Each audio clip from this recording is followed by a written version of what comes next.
We got Sara Nissen on the suggestion once again. It's Tears for Fears. This one's called Woman in Chains. I've also never heard of this one. Boop, boop. Maybe I have, though. Even though earlier I said I only knew one song. Correct.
I'm gonna get sick in bliss if I continue listening. It's so overwhelming. This song is so good. The song is so good, and the feeling is so good. I'm gonna fall apart over here. I might just break down. No, Tears for Fears are like the atmospheric, like tone-setting champions. Oh my gosh. They know how to like build a sonic landscape. You know, well, like you're just in it. Before I get in this song, just thinking like so immediately, just Everybody Wants to Rule This. Dun, dun, done. That's it. You were there. Like immediately. It's literally two. Dun, dun. Yeah. That's what I'm saying. They know how to build a space. And this song starts with this tension, and you're uncomfortable. Yeah. The name of the song is "Woman in Chains," and it's intense. And you know, it's like you're on a plane, right? Oh. And you're flying in, and you know, you're starting to bounce around. Oh my goodness, are we going to be able to land this thing? And that chorus comes in, and you've never landed in a plane smoother in your entire lives. It's like you hit the ground, and all of a sudden, just the power of all that is wonderful, all the light in the world just lands on you and brings the safest joy. And that's it. You're on vacation now. It's lovely. It is lovely. Even the dark nature of this song. Yeah. So I feel like I have heard this song. Me too. But I didn't realize that everyone else in Tears for Fears also sang. I thought it was just the other guy, but now that I'm noticing, because, you know, the two male vocals, they do have a similar quality, but I'm discerning the difference between them now. Yeah. I just thought the main dude, or not the main dude, the other singer was singing this song as well, but just like a slightly different tone because it's in the same world, you know? But now that I'm realizing that they all sing, that's awesome. And they're all really good singers too. It's not like, because sometimes, you know, you can have a band where like there's the lead singer and someone else might take a solo every once in a while, but you know, they're not up to par. But all these singers are so great. Amazing voices. Yeah. And so what, the other singer is playing bass in this one, it looks like? I guess so. I'm going to have to learn more about them because I love everything I've heard from them. I love. And then, of course, the video is perfectly describing. I mean, this woman is obviously trapped in this relationship. She's dancing at a club. Her boyfriend is her husband is a boxing hunk of sorts, I guess. But he seems to be too much. She's not interested. And now, what we know now about brain damage and these kinds of things, what a nightmare must have been to be romantically involved with a boxer. Or, the boxer or football player, just athletes that are getting brain trauma. Yeah. And just completely being ignored by the medical field. Yeah, it's like, a lot of these people are having some severely, like, detrimental symptoms from... What could that be from? Oh, yeah.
Joe, that was beautiful.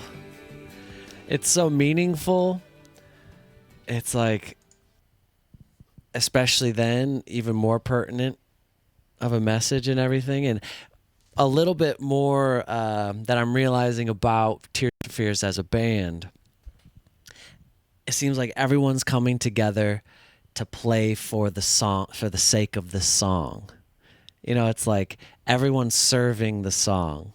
It's not like no one's the star. Yeah, the song is the star. The song, yeah, exactly.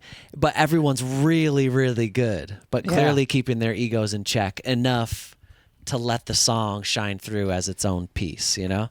Because, like, man, no stone unturned. Every transition is beautiful. Like, all the chord changes, the guitar parts are simple but effective, you know? It's like everything's in the perfect place. It just feels so good.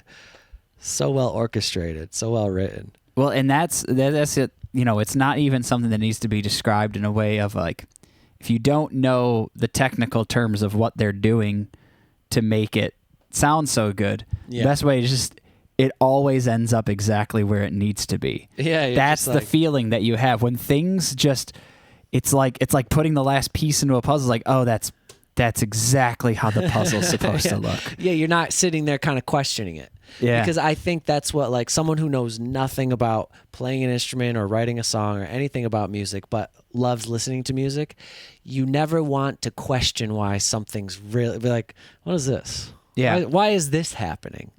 I mean, like, this doesn't feel good to me. You know what I mean? You don't ever want to, like, wonder, because then it takes you out of it. You want to, like, lose yourself into the song. Every form of art, I think, and most things in life in general, explains itself properly. Yeah. Everything is explained how it's, and it's understood. Or, yes. Or, like, there are moments for mystery. Be like, wait a second, what is this? And then, but then it reveals itself, like a twist in a movie. Mm-hmm. Like, wait, what the hell is this part? We're like, oh, it all makes sense now. That can happen in music as well. But what the example that I'm explaining is like, a part happens in a song and then it doesn't really explain itself, and it just goes back to the part that you do like, and you're like, oh, it just kind of seems like they missed the mark on that one. Well, it just seems like, you know, when you listen to a song, you're like, oh, this part is so good, but those other parts, you're like, you know. Right. Like, oh, I can't wait for the chorus to come. Exactly. It's going to be so good when that chorus shows up. It's going to be so good during the bridge. But like this, verse to chorus to bridge to chorus, it's so flowy. Like, at some points, I don't even know where we're at, but I don't really care, because I'm just like, I like it. Well, and that's what makes it so amazing, is that when the chorus does show up, you're like, holy shit. It's like, yes. You're like, I was fine with the journey, but all of a sudden I've arrived. Yeah. I mean, when he comes in, I need to find where he comes in here. This looks like one here, based on the video. It's a long song. This is the bridge. Oh, okay.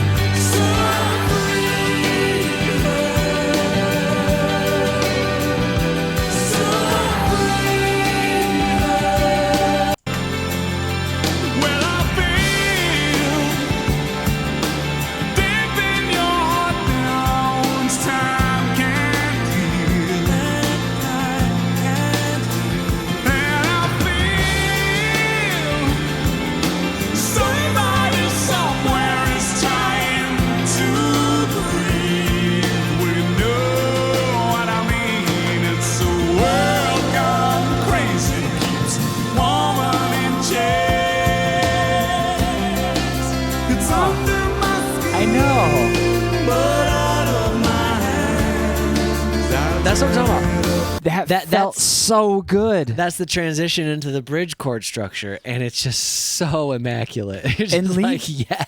And leaving choruses, that's the tricky part. I mean, everyone wants to remember, they want to hear the chorus, and when you transition out of the chorus in a way that's more satisfying Then going into the chorus? and you're like, wait, How did we step up out of the not up in necessarily like in volume or anything or in mood, but just like how did we emotionally, step into a new room that was a satisfying move from a chorus? Like, that's a hard thing to do. Yeah. It's really quite masterful. And they man, that drummer, Joe, He's got some good shots. He looks like a modern guy. This is what I was gonna say. So the three singers look like they're in the 80s, but this drummer, some of these shots, it looks like some just like modern dude on the kit. I don't know. It's kind of funny. Some current cool guy is what you're saying? Yeah, look at him. He kind of looks like a modern. See what I kind of mean? Like he doesn't have an 80s look really. Nah. When do those Like drums maybe come in too? Is this later? Is this like early 90s maybe? I'm not exactly. 89. 89. Okay, Polygram video. Dang, when's the last time you saw that brand? That's the one with the red line under it. Oh yeah, 1989. Okay, so we're pushing 90s, so we're on our way out. So maybe this guy was just kind of like heading into the grunge. Yeah, heading into the grunge. Yeah, grunge had arrived, not fully, but it was. If you were cool, you knew about it. If you were clued into music, you definitely knew about grunge at this point. And where did the drums come in? Because I remember when his drums really come in, it was amazing.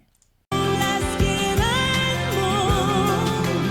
mean, his drums, but when the snare comes in. Yeah.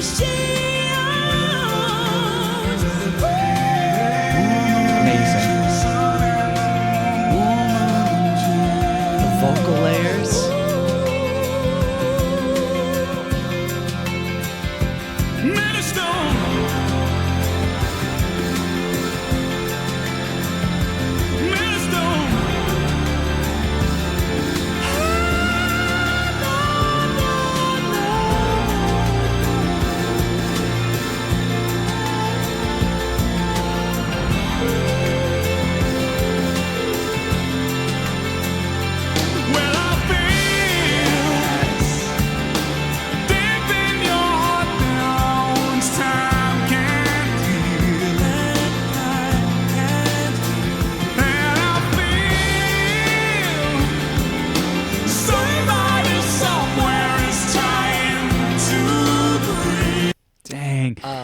Yeah, no, now that I'm looking at their outfits and like their hair and everything, they do look like late 80s, early 90s. Yeah, well, that's this song in general definitely gave a little less of a mid 80s vibe and seemed like a little bit more modern.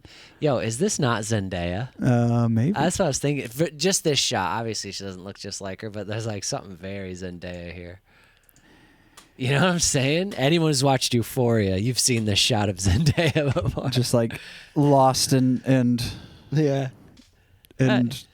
hopeless, kind of a hopeless shot.